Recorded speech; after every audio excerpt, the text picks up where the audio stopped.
Dark Eldar seized the initiative on the Deamons. They were waiting for them all along.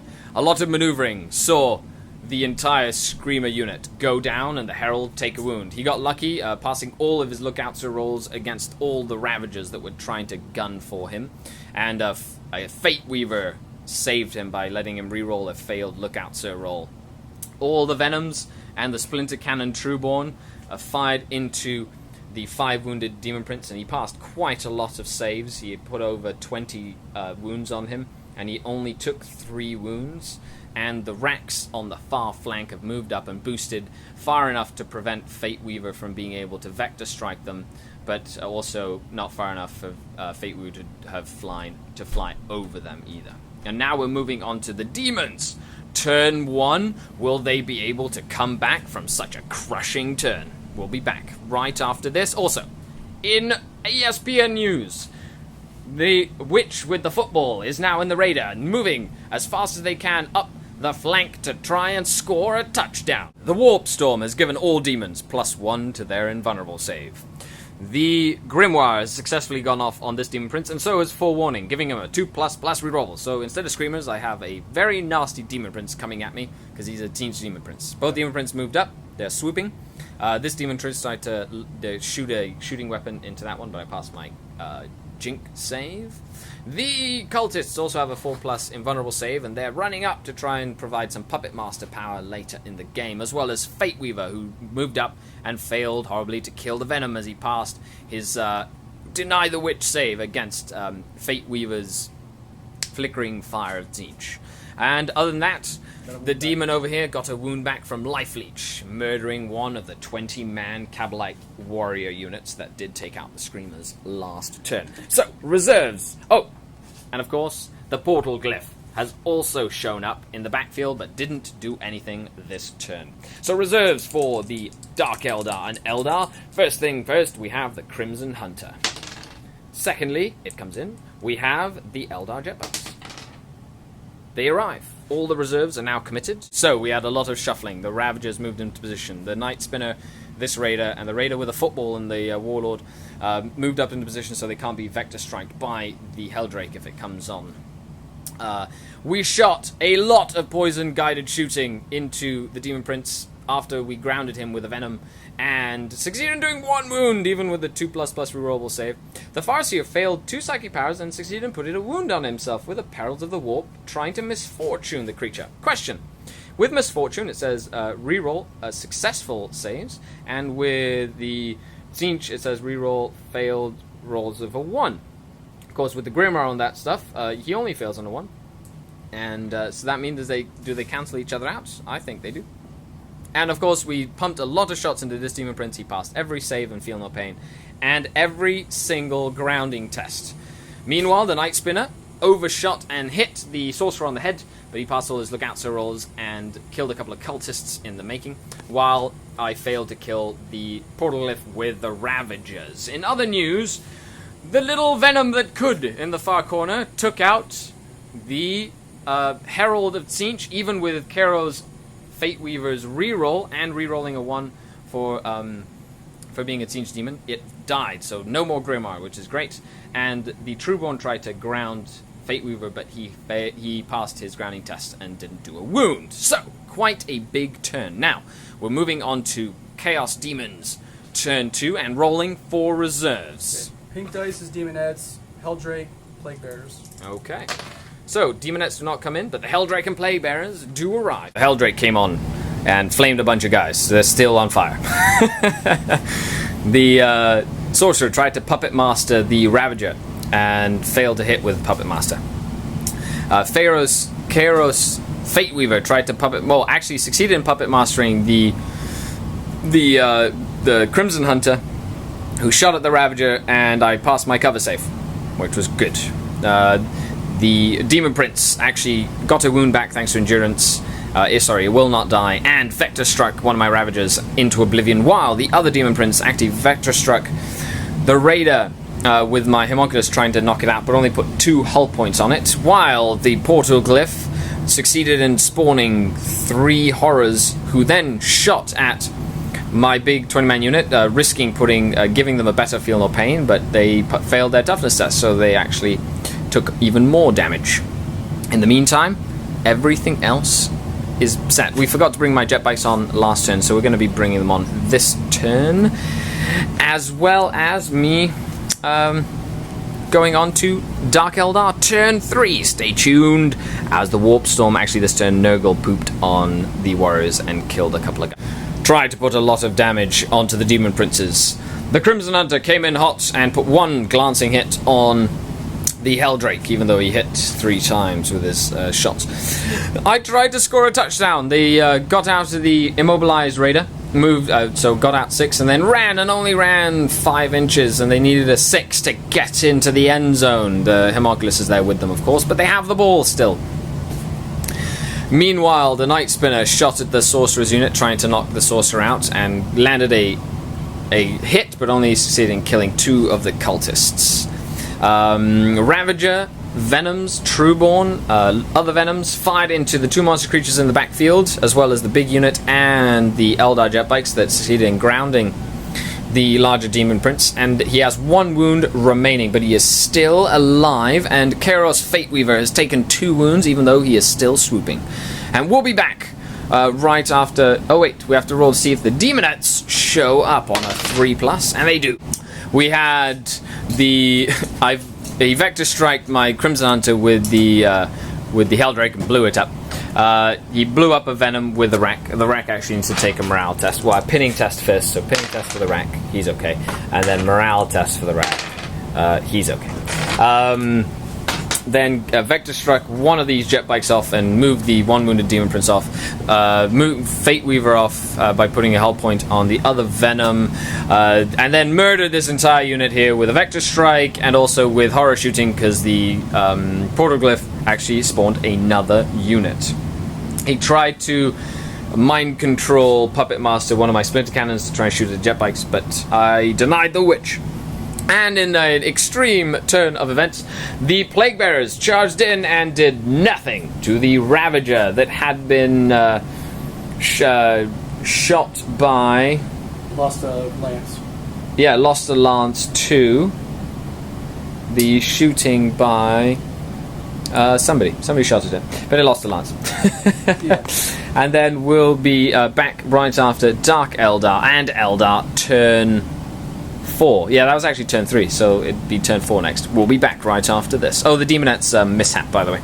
And, of course, that's the crater that was left from the Crimson Hunter. Aha! Stay tuned!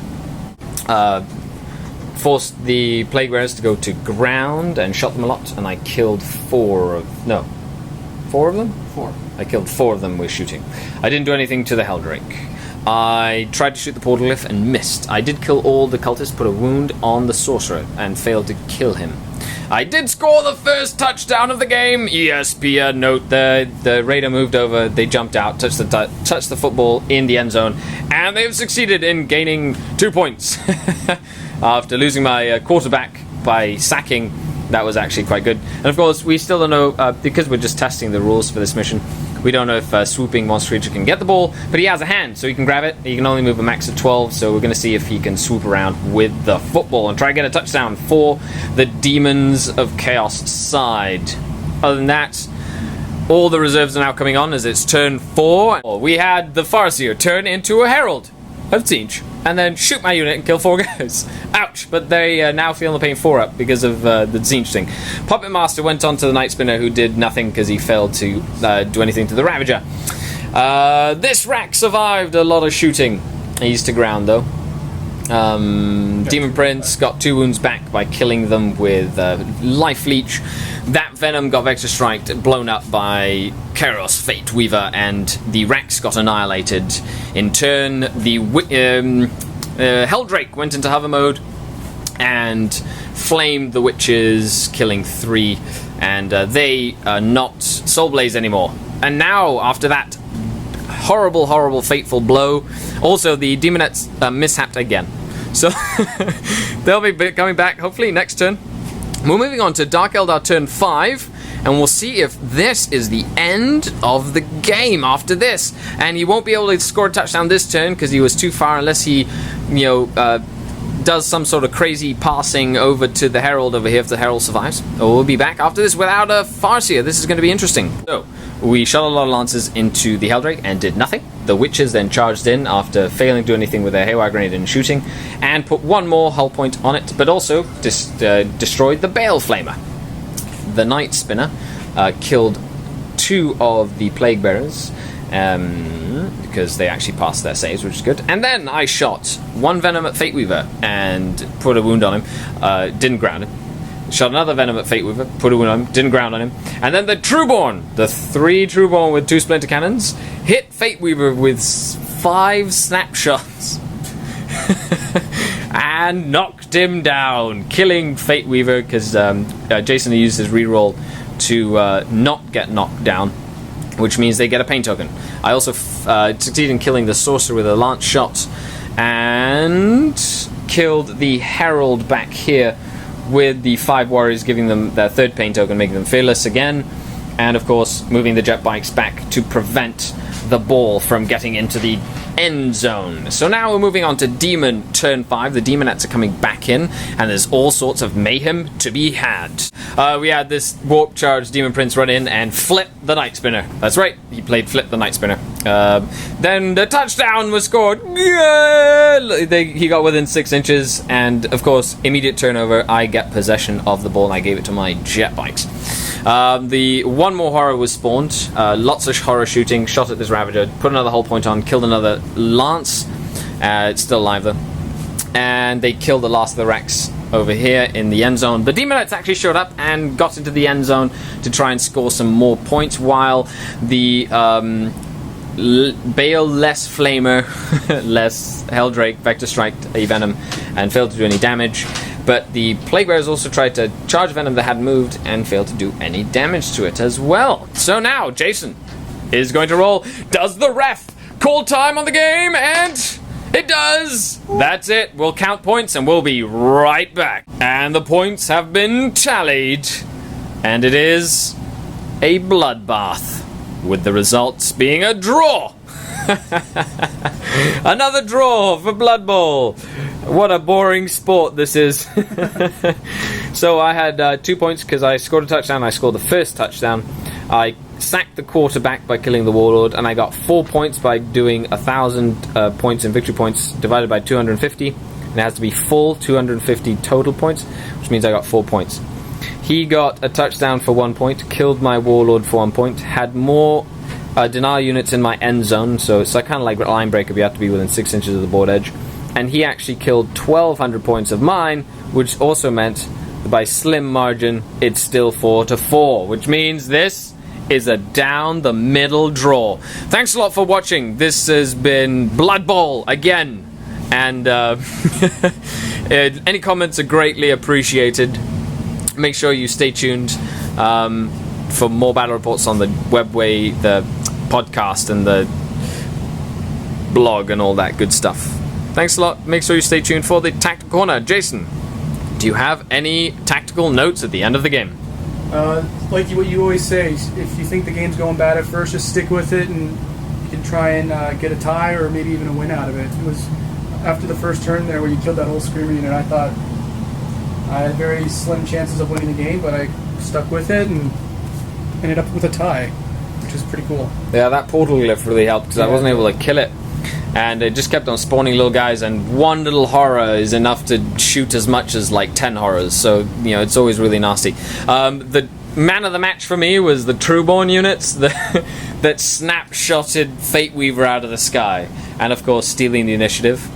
And Jason, what was your TSN Prince. Turning point? The Demon Prince. He had 1 wound left, and he got them all back but 1. He's just was through life leech, and it will not die. He was pretty big. And the extra wound really helped him. That extra wound he just would not die, quite literally.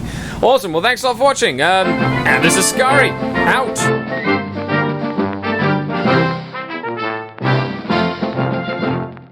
Hello and welcome to another Tactical Corner. So, starting with Jason's list, this is a very nasty Screamer list. Of course, I played it at 1,500 points last time, and this time he had a Heldrake and some Cultists and a Sorcerer, so that was going to be tough. My army was a little different. I added the knights. Well, I kept the knight spinner. I added there was a third ravager, another venom, the trueborn, the crimson hunter. A lot of units I wanted to try, as well as the farseer. That you deploy in this big 20-man blob, and with the shard of Anaris makes them fearless. It's actually quite a good core for the Dark Eldar army. So tactically, I was actually deploying second. So I got the football, and I gave it to one of the units that was going to go in a raider, which I moved up at full speed down the flank of the army while pushing up with the rest of the army as well.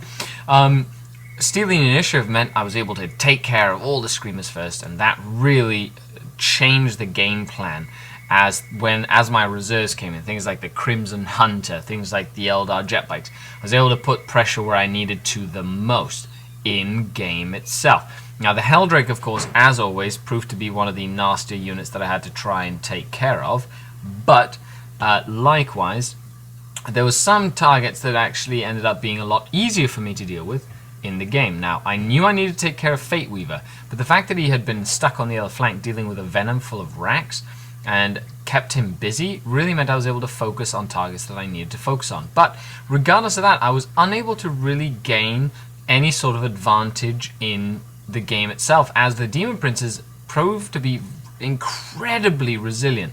So, tactical note for all you Dark Eldar players out there: when you're playing an army list with the Demon Princes, the best you can do is just focus on one Demon Prince or on one target until it's dead, and then move on to the next target. As you saw in this game, the one Demon Prince that I just kept on wounding and just could not kill came back to full wounds by the end of the game. And Blood Bowl itself, the mission itself, tactically was hilarious. Just being able to test a whole bunch of different things, scoring the touchdowns. This charity tournament's the 5th year we're running it, and you know, I took what I learned. I didn't actually pass the ball to anybody. I wasn't able to set up any passes like that, but in the end, a hilarious game, and I'm really glad that we both got to get a touchdown, even though because we murdered each other's armies, it ended up being another draw, kind of like regular football. Anyway, thanks a lot for watching. This is Skari out.